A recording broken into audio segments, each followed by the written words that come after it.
Hello friends, welcome to our channel learning corner 0.1 by Mona Tiwari. Friends, हमने अपनी एक video में जो कि हमने पहले क्लास ले ली है, उस क्लास में हमने यूनिट फर्स्ट स्टार्ट कर दी है और हमने ये डिस्कस भी कर लिया है कि हमने एक शॉर्ट उसमें समझा कि साइकोलॉजी क्या होता है और लर्नर क्या होता है। साइकोलॉजी आपकी फर्स्ट यूनिट में जो है शिक्षा का अर्थ बताया गया था कि शिक्षा का अर्थ क्या है। एक शॉर्ट उसमें हम दोबारा से रिवाइज कर लेते हैं ताकि आपको याद हो जाए।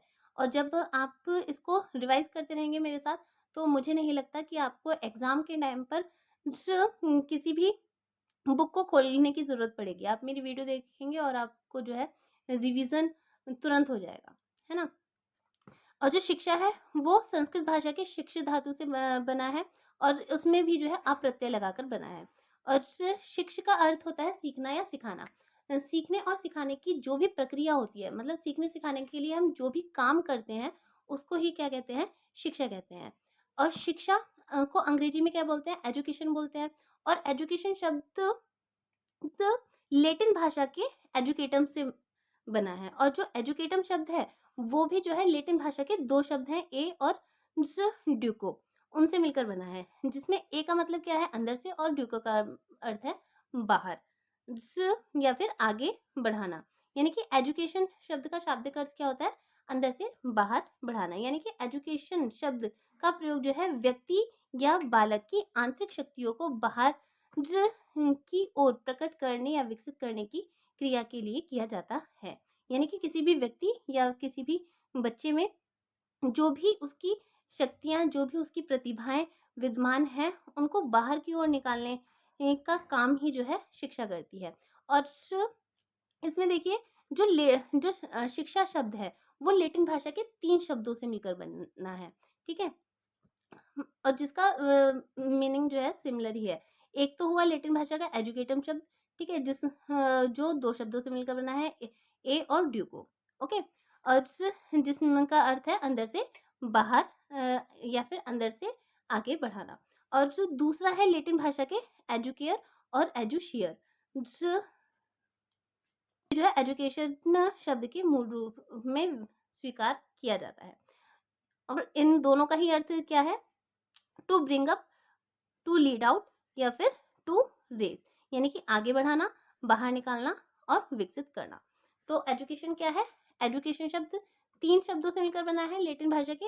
एक तो एजुकेटम, एजुकेयर और एजुशियर, जिनका अर्थ है अंदर से आगे बढ़ाना। और प्रॉपर इसका मीनिंग क्या है कि एजुकेशन शब्द का प्रयोग जो है किसी भी व्यक्ति या किसी भी बालक की आंतरिक शक्तियों को बाहर निकालने या फिर उनको विकसित करने की प्रक्रिया को ही हम शिक्षा कहते हैं, जिसके द्वारा जो है व्यक्ति के दिमाग का विकास होता है। चलिए, अब जो है हम स्टार्ट करने जा रहे हैं मनोविज्ञान का अर्थ। मनोविज्ञान क्या है? आई होप कि ये विजिबल होगा आपके लिए, ठीक है? Meaning of psychology. मनोविज्ञान को अंग्रेजी में साइकोलॉजी कहते हैं। साइकोलॉजी शब्द की उत्पत्ति यूनानी भाषा के 2 शब्द, एक तो साइकी और दूसरा लोगस से मिलकर हुई है, ठीक है? क्या समझ में आया हमें कि जो मनोविज्ञान है उसको इंग्लिश में क्या बोलते हैं? साइकोलॉजी कहते हैं। और साइकोलॉजी शब्द की जो उत्पत्ति है, वो यूनानी भाषा के 2 शब्दों से हुई है, एक तो साइकी और लोगस, जिसमें साइकी का अर्थ है आत्मा और लोगस का अर्थ होता है अध्ययन। नहीं, यानी कि अंग्रेजी शब्द जो हमारा साइकोलॉजी शब्द है, उसका शाब्दिक अर्थ क्या हो गया? आत्मा का अध्ययन, ठीक है? और फ्रेंड्स, मैं आपको बता दूँ कि कभी-कभी प्रश्न ये भी आ जाता है कि मनोविज्ञान का आपको इतिहास भी लिखना होता है कि मनोविज्ञान की उत्पत्ति कैसे हुई और मनोविज्ञान जो है एक विषय के रूप में कैसे उभर कर आया, ठीक है? तो उसके लिए आपको इसकी हिस्ट्री पढ़नी बहुत ज़रूरी है। तो हमने अभी तक पढ़ लिया है कि मनोविज्ञान को क्या कहते हैं इंग्लिश में? साइकोलॉजी कहते हैं। साइकोलॉजी शब्द यूनानी भाषा के 2 शब्दों से मिलकर बना है, एक तो साइकी और दूसरा लोगस, जिसमें साइकी का अर्थ होता है आत्मा और लोगस का अर्थ होता है अध्ययन। तो यानी कि मनोविज्ञान का क्या अर्थ है? आत्मा का अध्ययन। लेकिन दूसरे शब्दों में कहा जा सकता है कि साइकोलॉजी शब्द की उत्पत्ति अध्ययन के उस क्षेत्र को इंगित करने के लिए हुई थी जो आत्मा का ज्ञान प्राप्त करता था। यानी कि अब ये पहले के समय जो स्टार्टिंग का एरा था, उसमें बताया जा रहा है कि जो मनोविज्ञान था, उसका प्रयोग सबसे पहले किस लिए किया जाता था? आत्मा का ज्ञान प्राप्त करने के लिए किया जाता था। ठीक है? परंतु वर्तमान समय में मनोविज्ञान और साइकोलॉजी शब्दों शाब्दिक अर्थों को स्वीकार नहीं किया गया। मतलब पहले जो है सिर्फ मनोविज्ञान को आत्मा का ज्ञान न प्राप्त करने तक ही माना जाता था कि मनोविज्ञान किसे कहते हैं। तो अब वर्तमान में साइकोलॉजी शब्द का प्रयोग जो है सिर्फ आत्मा का अध्ययन ना लेकर और भी बहुत कुछ माना जाता है। और वास्तव में मनोविज्ञान का प्रारंभ जो है दर्शन शास्त्र की एक शाखा के रूप में अनेक शताब्दी पूर्व हुआ था। यानी कि जो मनोविज्ञान था, उसका प्रयोग सबसे पहले जो है एक सब्जेक्ट के रूप में नहीं होता था। जैसे कि अभी हम जो है साइकोलॉजी शब्द को एक सब्जेक्ट के रूप में पढ़ रहे हैं, ठीक है? सेपरेटली पढ़ रहे हैं। लेकिन पहले ऐसा नहीं होता था। पहले क्या होता था? जो दर्शन शास्त्र है, दर्शन शास्त्र का क्या मतलब होता है? ज्ञान की, ठीक है? वास्तविक ज्ञान की परख के लिए हम जो भी अपना पॉइंट ऑफ व्यू लगाते हैं, जो भी हम अपना दृष्टिकोण लगाते हैं, उसको दर्शन शास्त्र कहते हैं। तो पहले क्या हुआ? जो मनोविज्ञान था, वो एक सब्जेक्ट के रूप में यूज़ नहीं हुआ। वो एक दर्शन शास्त्र की एक शाखा के रूप में यूज़ हुआ। सपोज़ कर लो कोई भी मेन पॉइंट होता है, उस मेन पॉइंट का जो सब पॉइंट होता है ना? उसी तरह से जो है मनोविज्ञान को यूज़ किया गया। समझ लो ये दर्शन शास्त्र है, दर्शन शास्त्र की एक शाखा के रूप में मनोविज्ञान को यूज़ किया जाता था, ठीक है? उसका प्रयोग किया जाता था। सेपरेट ये जो है एक विषय के रूप में यूज़ नहीं होता था।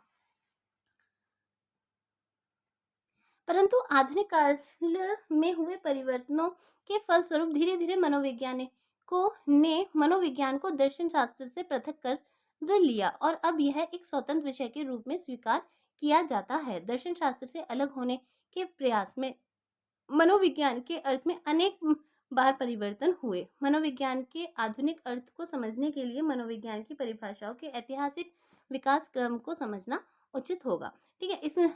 इसमें क्या कहा गया है, शॉर्ट में मैं अगर आपको बताऊँ तो इसमें ये कहा गया है कि पहले क्या था, मनोविज्ञान जो है एक आत्मा के अध्ययन के रूप में माना जाता था, इससे ज़्यादा कुछ भी नहीं। फिर धीरे-धीरे क्या हुआ, जैसे-जैसे टाइम चेंज होता गया, मनोविज्ञान को जो है सिर्फ दर्शन शास्त्र की एक शाखा के रूप में माना जाता था। इसको जो है एक सेपरेट सब्जेक्ट के रूप में नहीं स्वीकार किया गया। लेकिन फिर कह लो कि मनोविज्ञान को दर्शन शास्त्र से अलग किया गया। तो जब मनोविज्ञान को दर्शन शास्त्र से अलग किया गया, तो बहुत बार जो है मनोविज्ञान के अर्थ में परिवर्तन आते रहे। अब वो परिवर्तन क्या थे, वो हम पढ़ते हैं, ठीक है? पहला क्या था? जो मनोविज्ञान था, सबसे पहले मनोविज्ञान को आत्मा के विज्ञान के रूप में माना गया, स्वीकार किया गया, ठीक है? यानी कि psychology as a science of soul, यानी कि सिर्फ ये माना गया कि जो मनोविज्ञान है, वो आत्मा का अध्ययन है। यदि आज से अनेक शताब्दी पूर्व प्रश्न किया जाता कि मनोविज्ञान क्या है, तो संभवतः इसका उत्तर मिलता कि मनोविज्ञान दर्शन शास्त्र की वह शाखा है जिसमें आत्मा का अध्ययन किया जाता है, ठीक है? कुछ शताब्दी पहले अगर प्रश्न ये किया जाता कि मनोविज्ञान क्या है, तो ये कहा जाता कि मनोविज्ञान दर्शन शास्त्र की एक शाखा है जिसमें आत्मा का अध्ययन किया जाता है और इससे ज़्यादा कुछ भी नहीं। और इस बात को मानने वाले कौन से दार्शनिक थे? एक तो थे प्लूटो, इनके नाम आपको ज़रूर याद रखने हैं, ठीक है? प्लूटो थे, अरस्तू थे और डेकार्टे थे। दर्शन शास्त्री दार्शनिकों ने मनोविज्ञान को आत्मा के विज्ञान के रूप में स्वीकार किया है। मनोविज्ञान की यह परिभाषा लगभग 16वीं शताब्दी तक प्रचलित रही, परंतु बाद में आत्मा की प्रकृति के संबंध में शंकाएं उत्पन्न होने लगी और तत्कालीन मनोवैज्ञानिक अथवा दार्शनिक आत्मा की स्पष्ट परिभाषा, उसके स्वरूप और उसके रंग रूप और आकार, उसकी स्थिति तथा आत्मा के अध्ययन करने की विधियों को स्पष्ट करने में असफल रहे। परिणाम स्वरूप 19वीं शताब्दी में मनोविज्ञान की इस परिभाषा को अस्वीकार किया कर दिया गया। ठीक है? तो इसमें आपको कुछ-कुछ चीज़ें जो है मतलब पॉइंट टू पॉइंट याद रखनी पड़ेगी। एक तो क्या है कि 16वीं शताब्दी में मनोविज्ञान को आत्मा के विज्ञान के रूप में माना गया था, ठीक है? और 16वीं शताब्दी में आत्मा के विज्ञान के रूप में जब मनोविज्ञान को माना था, तो उसमें जो है दर्शन शास्त्र की एक शाखा के रूप में स्वीकार किया गया था, जिसमें बताया गया कि मनोविज्ञान क्या है? आत्मा का अध्ययन है। और ये बात किन दार्शनिकों ने स्वीकार की थी? एक तो थे प्लूटो थे, अरस्तु थे और डेकार्टे थे, ठीक है? लेकिन फिर क्या हुआ धीरे-धीरे कि जो हमारी आत्मा है, उसका ना तो कोई स्वरूप है, ना ही हमें ये पता है कि उसका रंग कैसा है, ठीक है? ना उसकी प्रकृति पता है। तो ये सारी प्रॉब्लम्स जो हैं इन दार्शनिकों के सामने आई कि भई आत्मा क्या है? कैसी दिखती है? उसका स्वरूप क्या है? उसकी प्रकृति क्या है? ये लोग जो है बिल्कुल भी स्पष्ट नहीं कर पाए। और जब ये स्पष्ट ही नहीं कर पाए कि आत्मा एक्चुअल में है क्या, तो 16वीं शताब्दी में इस मान्यता को ये जो परिभाषा दी गई कि मनोविज्ञान आत्मा का विज्ञान है या फिर आत्मा का अध्ययन है, तो इसको अमान्य घोषित कर दिया गया। चीज़ हमारे सामने ही नहीं है, जिसका कोई ही अर्थ ही नहीं है, जिसका रंग, रूप, आकार कुछ भी नहीं है, तो हम कैसे मान लें कि आत्मा का हम अध्ययन कर सकते हैं, ठीक है? इसमें इंग्लिश में भी दे रखा है कि psychology literally means the science of the soul, but the definition suffers from extreme vagueness as we cannot give any satisfactory answer to the question what is soul। ठीक है, यानी कि जो लिटरली बोले कि मनोविज्ञान क्या है, मनोविज्ञान को बताया गया कि वो साइंस ऑफ सोल है, यानी कि आत्मा का विज्ञान है। लेकिन आत्मा का अपना कोई स्वरूप नहीं है, अपना कोई रंग नहीं है, आकार नहीं है, उसकी कोई स्थिति नहीं है, जिसकी वजह से ये डेफिनेशन क्या कर दी गई, अमान्य घोषित कर दी गई। फिर आई 17वीं शताब्दी। 17वीं शताब्दी में इटली के मनोवैज्ञानिक पोम्पोनोजी ने मनोविज्ञान को मन या मस्तिष्क का विज्ञान माना, है ना? 17वीं शताब्दी में ये जो माना गया कि मस्तिष्क का विज्ञान, psychology as a science of mind, वो कब माना गया? कौन सी शताब्दी में माना गया? 17वीं शताब्दी में माना गया। और किसके द्वारा माना गया था? वो इटली के मनोवैज्ञानिक थे पोम्पोनोजी। उन्होंने कहा कि जो मनोविज्ञान है वो मस्तिष्क का विज्ञान है। लेकिन जैसे जैसे आत्मा का अध्ययन करने के लिए जो है ये प्रूफ नहीं कर पाए ये लोग कि आत्मा एक्चुअल में दिखती कैसे है, और जिसको हम टच नहीं कर सकते, जिसका रंग रूप कोई आकार स्थिति नहीं है, हम उसका अध्ययन कैसे कर सकते हैं? सेम वही कंडीशन जो है psychology as a science of mind में आ गई कि माइंड के बारे में भी जो है हम नहीं बता सकते कि दे रखा है कि आत्मा के विज्ञान के रूप में मनोविज्ञान की परिभाषा के अस्वीकार हो जाने पर मध्य युग के दार्शनिकों ने मनोविज्ञान को मस्तिष्क के विज्ञान के रूप में परिभाषित किया।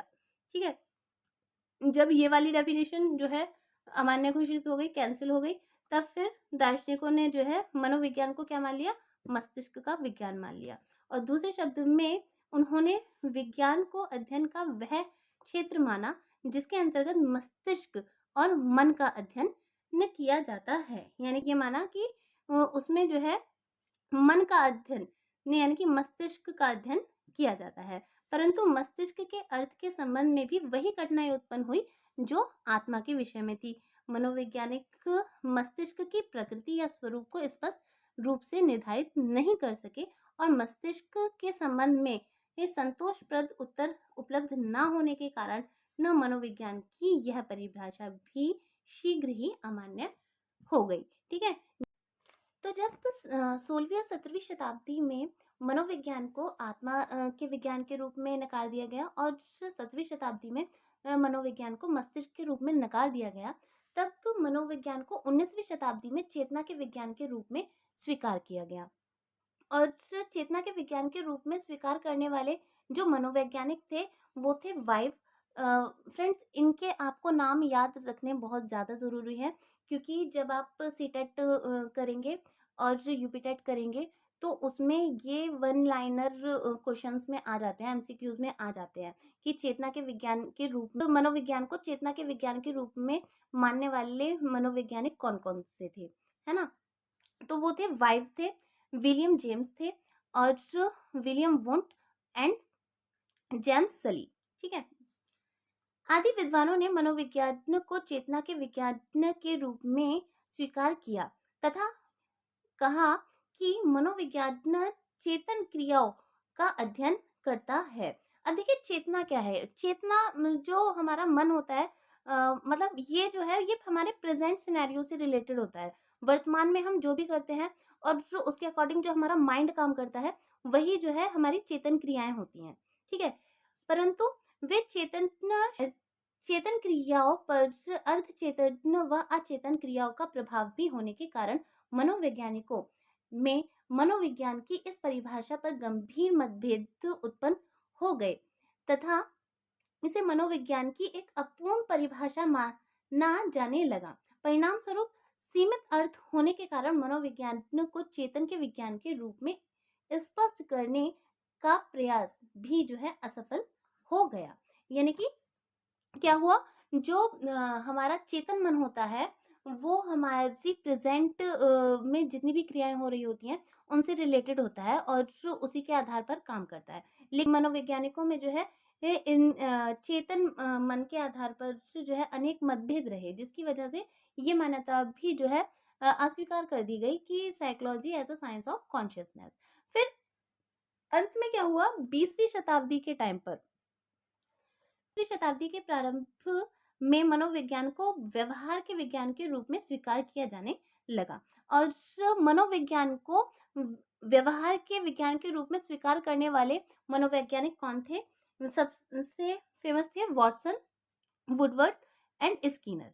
ये तीनों जो है मानते थे, ये तीनों मनोवैज्ञानिक मानते थे कि जो मनोविज्ञान है वो मानव व्यवहार का अध्ययन ही है और इसी परिभाषा को जो है वर्तमान में भी जो है सर्वमान्यता दी गई और आज भी मनोविज्ञान को जो है मनोविज्ञान को मानव व्यवहार का अध्ययन माना जाता है। ठीक है। फिर इस पर वुडवर्थ ने एक परिभाषा दी।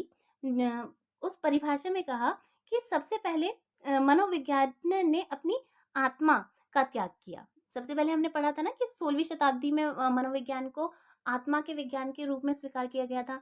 तो वुडवर्थ ने कहा सबसे पहले मनोविज्ञान ने अपनी आत्मा का त्याग किया, फिर इसने अपने मस्तिष्क का त्याग किया। ठीक है। और 17वीं शताब्दी में 17वीं शताब्दी में साइकोलॉजी को क्या माना गया? Psychology as a science of mind, यानी कि मस्तिष्क के विज्ञान के रूप में माना गया। इसलिए कहा वुडवर्थ ने कि फिर इसने जो है अपने मस्तिष्क का त्याग किया, फिर इसने अपनी चेतना का त्याग किया। ठीक है। तो 19वीं शताब्दी में मनोविज्ञान को क्या माना गया था? Psychology as a science of consciousness. फिर इसने अपनी चेतना का त्याग किया। अब यह व्यवहार की विधि को स्वीकार करता है, यानी कि अब जो मनोविज्ञान है वो ये बात स्वीकार करता है कि मानव व्यवहार का अध्ययन करना ही मनोविज्ञान है। First psychology lost its soul, then it lost its mind, then it lost its consciousness, it still has behaviour of sort. यानी कि सबसे पहले इसने अपनी आत्मा का त्याग किया, फिर माइंड का त्याग किया, फिर चेतना का त्याग किया और अब जो भी कुछ बचा है वो मानव व्यवहार का अध्ययन ही जो है मनोविज्ञान है। ठीक है। यहाँ पर जो है कुछ डेफिनेशंस दे रखी हैं, वो मैं आपको नोट्स में जरूर प्रोवाइड करा दूंगी, जो भी इम्पोर्टेंट है। सबसे most important crow and pro की आती है, मनोविज्ञान में मानव व्यवहार एवं मानव संबंधों का अध्ययन है। और वुडवर्ड की भी सबसे इम्पोर्टेंट होती है कि मनोविज्ञान वातावरण के संपर्क में होने वाले मानव व्यवहार का विज्ञान है। उपयुक्त परिभाषाओं से स्पष्ट है कि मनोविज्ञान एक निश्चित विज्ञान है जो प्राणी के भौतिक और सामाजिक दोनों ही प्रकार के व्यवहारों का अध्ययन करता है ना। यानी कि मनोविज्ञान क्या है, अब आप अच्छे से समझ गए होंगे कि मनोविज्ञान क्या है। मनोविज्ञान एक ऐसा विज्ञान है जो प्राणी या जानवरों के भौतिक या अभौतिक व्यवहार का अध्ययन करता है। मनोविज्ञान का उद्देश्य, मनोविज्ञान को अनेक शाखाओं में बांटा गया है, यानी कि अब जो मनोविज्ञान है, मनोविज्ञान को प्राणी और वातावरण के विभिन्न प्रकारों के आधार पर जो है अलग-अलग शाखाओं में बाँटा गया है। ये आपको ज़रूर पता होने चाहिए कि मनोविज्ञान की कौन-कौन सी शाखाएँ हैं। देखिए, फर्स्ट वन है सामान्य मनोविज्ञान।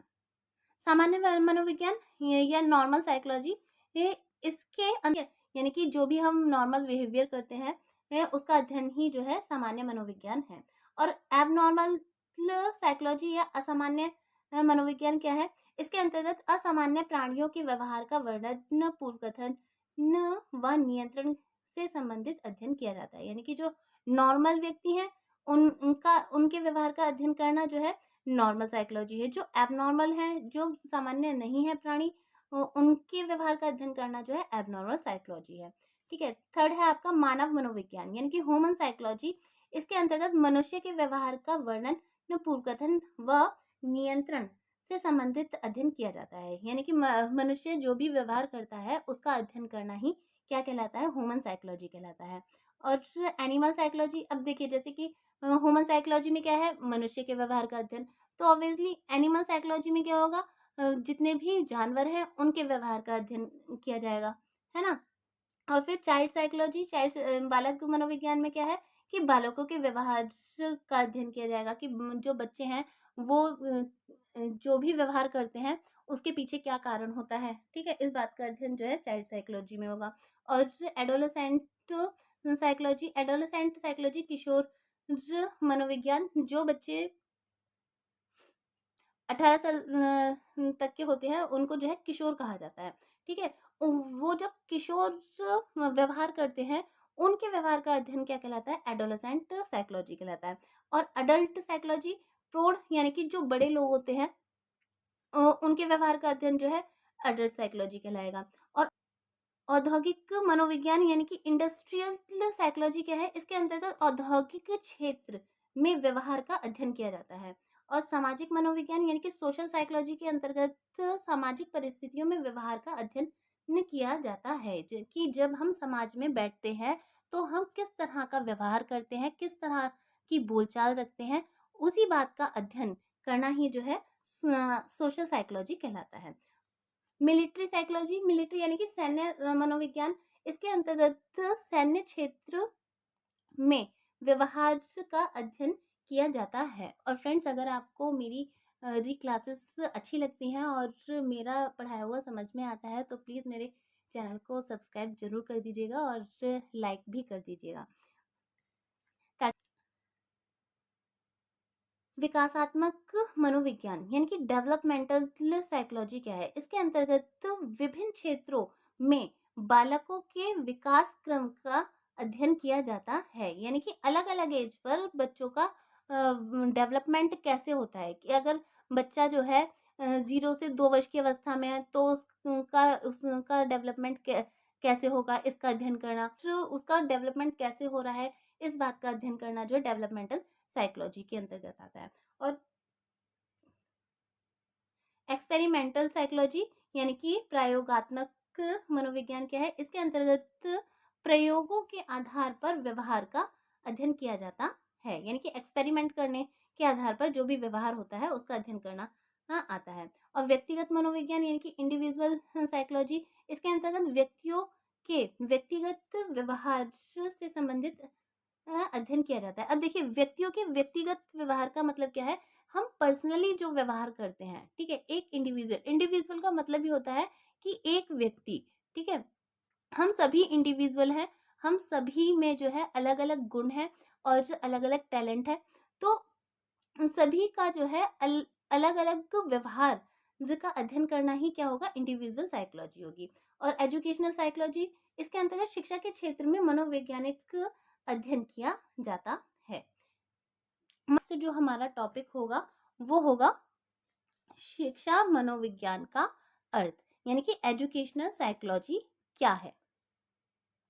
ठीक है, ओके। और वीडियो पसंद आई हो तो लाइक जरूर करिएगा।